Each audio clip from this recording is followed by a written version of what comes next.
ଆପଣ ଭାବୁଥିବେ ଏଠି ଲାଇନ୍ କ'ଣ ପାଇଁ ଲାଗିଛି? ଏଠି ଲାଇନ୍ କ'ଣ ପାଇଁ ଲାଗିଛି ଚାଲନ୍ତୁ ଦେଖିବା। ଇଏ ହେଲା ମୁମ୍ବାଇର ଫେମସ୍ ମିସଲ ପାଓ। ତ ୟାକୁ ଖାଇବା ପାଇଁ ଲୋକ ପୁରା ଲାଇନ୍ ଲଗେଇଛନ୍ତି। ଏଇଠି ବହୁତ ମୁମ୍ବାଇରେ ଥାନେ ଷ୍ଟେସନ ପାଖରେ ଗୋଟେ ବହୁତ ଭଲ ଦୋକାନ ଅଛି। ସେଠି ମିସଲ ପାଓ ବହୁତ ଭଲ ମିଳେ। ଇଏ ବାସ୍ ମୁମ୍ବାଇରେ ମିଳେ, ଆଉ କେଉଁଠି ମିଳେନି।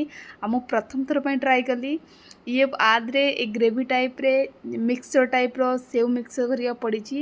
एते स्पाइसी बनई एते राग थिला, मतलब मजा आसीगला खाया पाई। ता सहित ब्रेड दियंती आउपरे ये ब्रेड अच्छी, ये लेंबू भी अच्छी, आ पियाज काटिक देचंती। पियाज और लेंबू से मिसल पावर मत मिक्स करिया पड़िबो। एबे म ताको कोन करची मिक्स करची। आ मिक्स कले तार जो टेस्ट आउरी बढ़ी जाए। मु कहूँ मो पाटर पानी गड़ुची कहीं एते यम्मी प्रथम थर पर खाइली। मत बहुत टेस्ट भल लगे। ये मुंबई रे बहुत भल फेमस अच्छी मिसल पाव करी।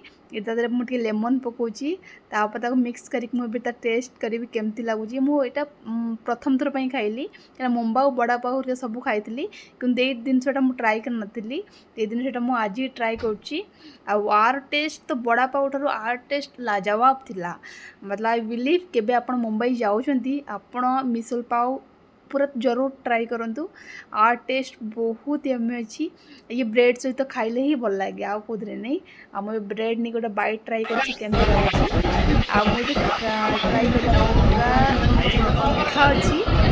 एठी राग अछि प्रबल, आ पूरा यम्मी आ मो ट्राई कली। मते तो बहुत भल लगे। आपण मुंबई आछंती आपण आप जरूर ट्राई करंतु, बहुत भल लगे। Bye bye.